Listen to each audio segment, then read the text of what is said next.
We were thinking we'd like some type of wood flooring in the dining area. How about a couple of sheets of 4x8? It's quick, it's cheap.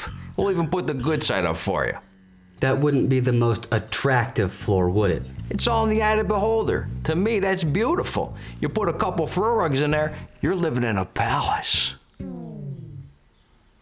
The last thing you want to walk across in your sock feet is a 4x8 sheet of plywood because you're just going to pick up splinters. If you have a hardwood floor, it should look like fine furniture. It should have a beautiful finish on it, and it should last your lifetime.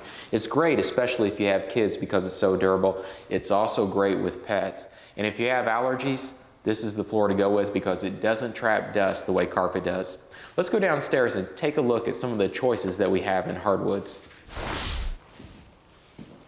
Now, people have been using hardwood planks for years and years and years because they make a great floor.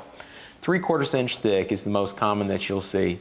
And this one is actually white oak. These two next to it we have are red oak. They come in 3 different grades: Select, number 1 common, number 2 common. On the Select, really a nice grain pattern, smooth feel to it, really a good piece of wood.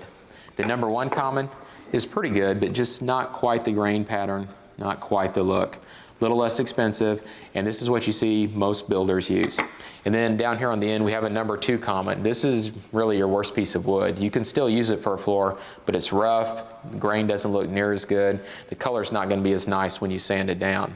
So it goes from least expensive as a number 2 common, a little more expensive for a number 1 common, and then our most expensive is the Select.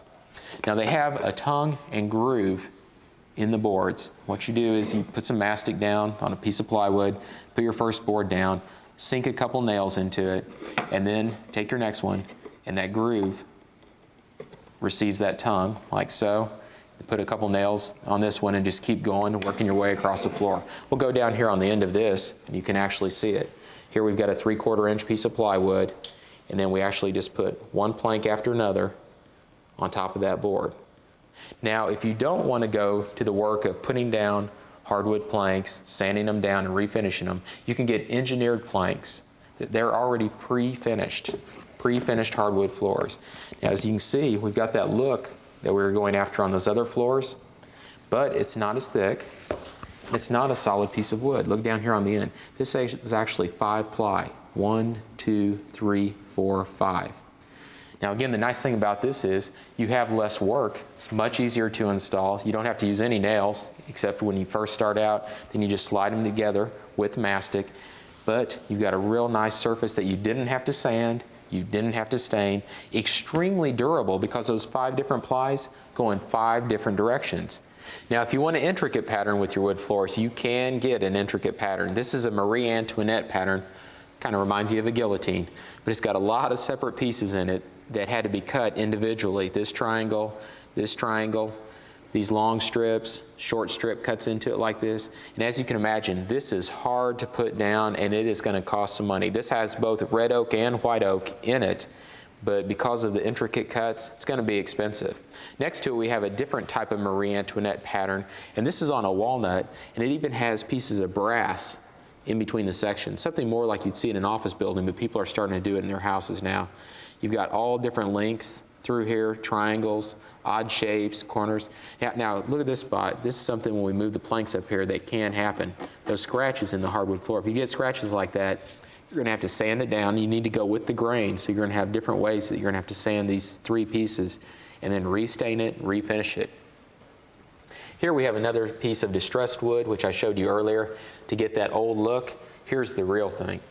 Here's some antique wood floors, and these are nice. And they come from old houses, old ballrooms, even old boxcars, believe it or not. But if you want that awesome look in your house, you can get it. And people really pay extra now for the knots and the cracks, things that they used to think was just scrap. People pay a lot of money for that on their hardwood floors. All different types of feels. Look down here at all the details in that. You can see a lot of different colors when you go back with the old wood. Now, because hardwood floors are taller than any other type of flooring surface, you need some sort of transition area so you don't stump your toe every time you walk into a room with hardwood floors. Here we're using a reducer that actually cuts down the size of the hardwood floor as we move over into, say, a room with carpet or tile or linoleum. That way, again, we're not stubbing our toes when we're walking into this room.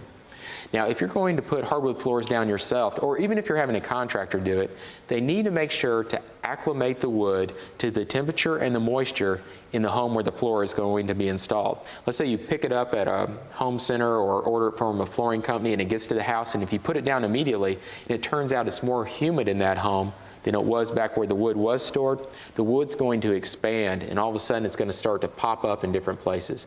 Or let's say your home is drier than where the wood was stored. If you put it down immediately and that wood starts to dry out, it could contract and you'll see big grooves in between all the planks, and that'll trap dirt. You don't want that. So again, bring your wood in early, say a week early, put it in a closet somewhere where it'll be out of the way, but let the wood expand and contract and acclimate to the temperature and the moisture in your current home.